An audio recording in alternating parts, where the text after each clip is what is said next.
Hello friend, চলো শুভ দুপুর।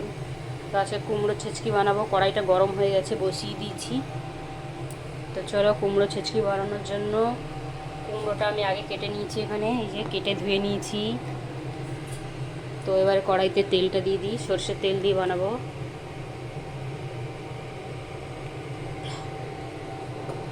তো চলো কড়াইতে তেলটা দিয়ে দিই। ফোড়নে দিয়ে দিয়েছি কালো জিরে, শুকনো লঙ্কা,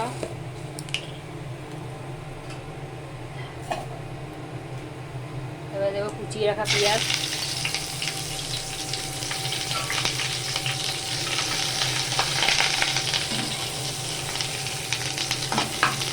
কুমড়ো ছেচকি বানানোর জন্য বেশি কিছু লাগবে না।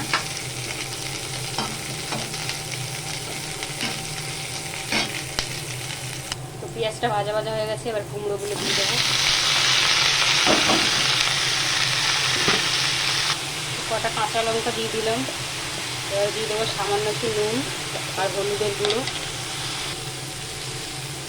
তো দিয়ে দিলাম নুন, হলুদ, সামান্য একটু জিরের গুঁড়ো। এবার এটা হালকা একটু জল দিয়ে চাপা দিয়ে দেবো। ফোড়নে দেয়, কিন্তু আমার কাছে নেই, তাই আমি কালো জিরে ফোড়ন দিয়েছি। তো চলো সামান্য একটু জল দিয়ে দিয়েছি। এবার এটা চাপা দিয়ে দেবো। তো কুমড়ো ছেচকিটা হয়ে এসছে, এবারে নামাবো। তো সামান্য একটু এর মধ্যে মিষ্টি দেবো। তো চলো এটা হয়ে গেছে, সামান্য একটু মিষ্টি দিয়েছি, এবারে নামিয়ে নিই। তো হয়ে গেছে কুমড়ো ছেচকিটা। যদি রেসিপিটা ভালো লাগে, লাইক কমেন্ট শেয়ার করে চ্যানেলটাকে সাবস্ক্রাইব করে পাশে থেকেও নতুন নতুন ঘরোয়া রেসিপি দেখার জন্য। তো চলো আজকের মতন টাটা।